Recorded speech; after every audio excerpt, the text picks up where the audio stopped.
past 2.5 years, the incumbent War Doctor at Big Finish has been Jonathan Carley.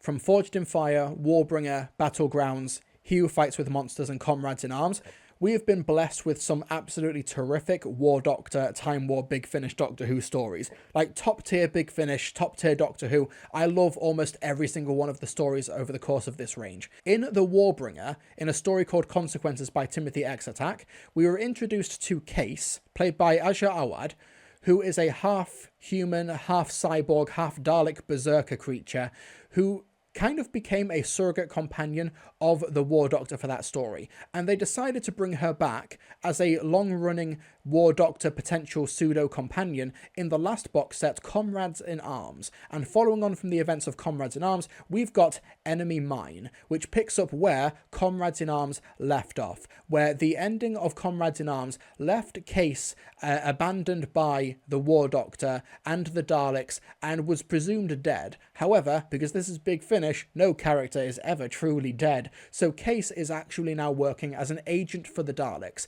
and is now being commissioned and programmed by the Daleks and the Dalek Time Strategist in order to become a more effective killing machine for the Time War. The War Doctor believes Case to be dead, however is sent on a mission which will test his allegiances between himself, his principles and the Time War itself in order to try and save Case from being reprogrammed by the Daleks. Let's play a clip from The Hybrid's Choice, which is a story written by Ajad Awad, who plays Case as well. So she plays the character and has actually written a story for this box set. And the Dalek who you're going to hear in this clip is a Dalek which has been infused with some human concepts of empathy in order to become Case's sort of therapist. It'll make sense in the clip. Let's play a clip from The Hybrid's Choice. The hybrid has learned that to achieve peace, you must come into the fold. Daleks do not love like humans. Our love is logic. What is true will always prevail, and our truth is that we need you. Only with us can your status truly be secure. When you feel doubt, look to the fact that is the route to certainty. Thanks. That means a lot. There is also a cake. Bring forward the cake.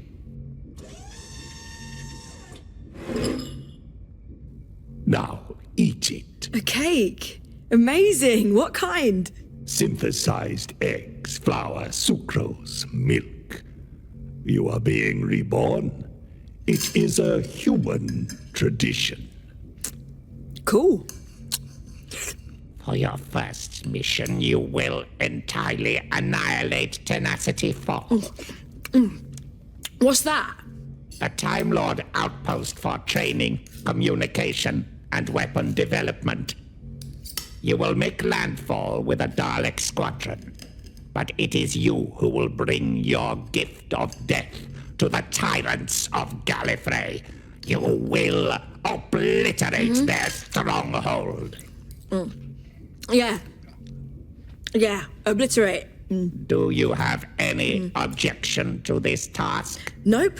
Feels like what I'm made for. Any more questions? No? Good. Cake's finished. Let's get these Time Lords. Paul Hammond in the chat has picked up on something that I wanted to talk about with that clip as well. Our love is logic when they...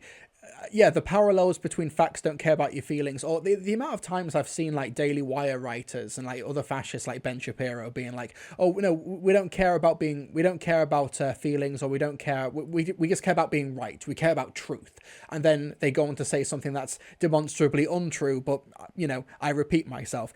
So I definitely saw the language of fascism being applied there in a really interesting way. And also it is Nicholas Briggs who is voicing the Daleks here. Nicholas Briggs is really good in this story. And not just as the Daleks. There's a really interesting casting choice over the course of this story where Nicholas Briggs plays another role, but I won't really spoil it. Basically, what I love about this story, The Hybrid's Choice, is that Ajaz Awad has decided to really lean into Case as a character, being like a fun-loving punk rock exterminating machine who, for the most part, working for the Daleks and finally having cause and finally having like a family and guidance and stuff, something that she's really lacked. She decides to lean into that aspect of the character in a really distressingly fun type of way, where they do some sort of weird hyper extermination mission, and then she's just like partying and having a great time trying to high five all the Daleks, and she's ecstatic with joy, and the Daleks don't really know how to cope with that and don't really know what to do next. However, after that massive high, she starts to kind of comprehend what she's been doing and all of the genocidal acts that she's been doing in the Time War, and is offered a choice by the Dalek time strategist where she's able to go back in time and learn about where she came from, and whether or not the Dalek time strategist is going to be true to its word is part of the ongoing mystery of this story, and how the War Doctor is able to intervene in that as well. It's really interesting stuff where she's able to go back in time and meet who Case was before the Daleks invaded their world, and then she was picked up by a harvester. We learnt about these sort of like scraps of details in previous stories, but the Hybrid's choice actually digs deep into Case as a character in really interesting and novel ways that I didn't quite expect going in. And I think Ajaz Awad has done a really great job getting into like the root of the character and really making us sympathise with somebody who is honestly being pulled in two directions. There's a little bit of worry early on, where there's an extensive conversation where I almost wanted to play the Garth Marenghi's Dark Place, like, I know writers who use subtext and they're all cowards, when Case is talking about how she is literally the yin and the yang because she's two sides. She's part Time Lord, part Dalek, and there's the harmony, and like, you know, it leans a little bit on massive telling instead of showing, or telling instead of listening, or whatever you want to call it in an audio medium. But still, the story itself and the fundamentals are so strong. I think that the actual hook of the story, where Case is able to go into a past timeline to meet a pre-converted, pre-abducted version of herself, is really effective. I think that Ajaz Awad gives a really great performance as both versions of Case over the course of this story, and the War Doctor kind of dealing with the ramifications of the last story and the sort of funk that he's been in is really well portrayed and really thoughtfully done. Like, 'cause what's interesting about the War Doctor Begins stories is that for the most part, they have just sort of been their own standalone thing. Obviously, Case is a recurring character in Warbringer and Comrades in Arms, but like, for example, He Who Fights with Monsters is a 3-part epic standalone story. Battlegrounds and Forged in Fire are 3 one-part stories which tell their own standalone thing. But this is like the War Doctor Begins experimenting with much longer form stories, particularly Comrades in Arms and Enemy Mine, which I'm all here for. I think it's done really well, and to see the change in the Doctor and Case dynamic and how Jonathan Carley as the War Doctor performs that is really well done, really terrific, and I loved it. I loved it a lot. It's a really great and strong start. Now, Fear Nothing by Mark Wright has the Doctor being reunited with Commodore Tamerson. Now, Commodore Tamerson is a character who I have not heard before in a Big Finish drama. However, she is a Time Lord fighting in the Time War who has had encounters with the 8th Doctor in previous Time War 8th Doctor box sets. So there's that history with that character. However, Tamerson has recently acquired a brand new battle TARDIS, which has been nicknamed the Dreadnought, and it is going to be controlled by a Time Lord called Jodelle, played by Becky Wright, who like graduated top of their class in engineering and has been able to manufacture this incredibly powerful battle TARDIS, which has been nicknamed a Dreadnought, in order to brute strength win the Time War. And the Doctor is being given a tour of the Dreadnought by Tamerson in this clip from Fear Nothing. Welcome to the Dreadnought's control room. No character. No charm. This isn't a control room, it's a bridge. A flight deck. Charm was the furthest thing from our minds. Well? It has that new car smell. It has what? Doesn't matter. Primary control consoles here. Temporal imaging and timeline modeling here.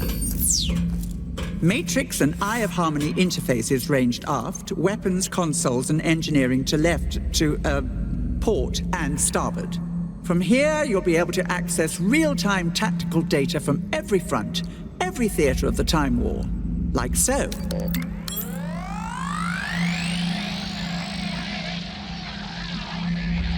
Switch it off. Switch it off! Very well. Do you know what Dreadnought means? It comes from your beloved Earth, a class of ship named for the HMS Dreadnought. I thought you'd like the Terran connection. No.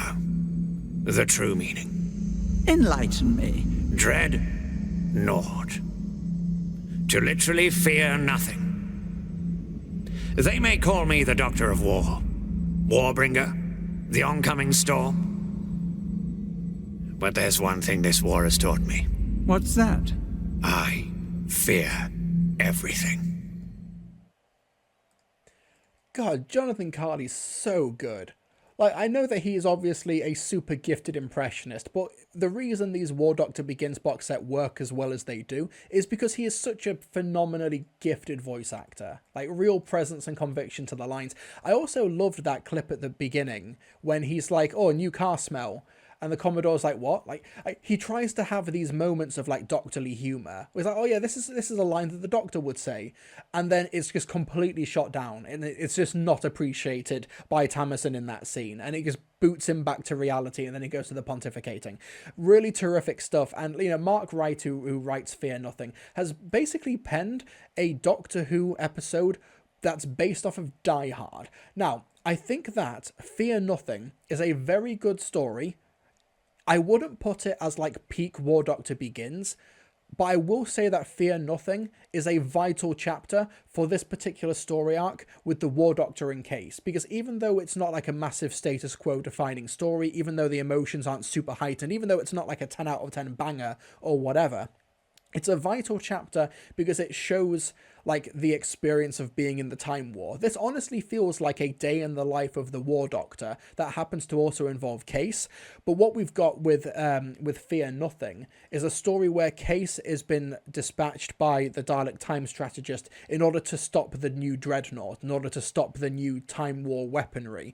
And then the Doctor has to save the Dreadnought and also save Case and also try and gain more leverage in the Time War. It feels like just another encounter of what could have been dozens of encounters between the War Doctor and Case while Case was under Dalek influence. It's really effective, and I think that we needed a story like Fear Nothing. We needed a story where we saw the War Doctor and Case in the thick of the Time War in order to get a sense of what their dynamic has now become. There's a real somber element to just the whole proceedings here, where you've got the War Doctor who reminisces of the days where Case could have been a future companion of his, and that he could have guided her and shaped her and given her purpose, and he lives with so much regret over what happened in the last box set, but now he's got a job to do. Case has decided to side with the Daleks, and this is now just another day in the Time War for him. That sort of texture to the story is really effectively handled in this one. Mark Wright's a spectacular writer, as can be expected from this story as well.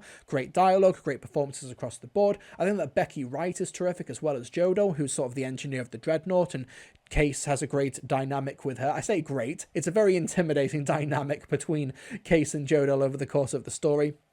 But yeah, this is a really, really strong entry. Really great middle chapter. Like I said, it doesn't redefine the canon. It's not the most heightened situation, but there is absolute merit to this is just another day in the Time War. There's absolute merit to a story like this. And the format's great as well. The world building of the new Dreadnought TARDIS and the Doctor's apathy at it and thinking, okay, this is what it will take. Whatever. Let's go for it.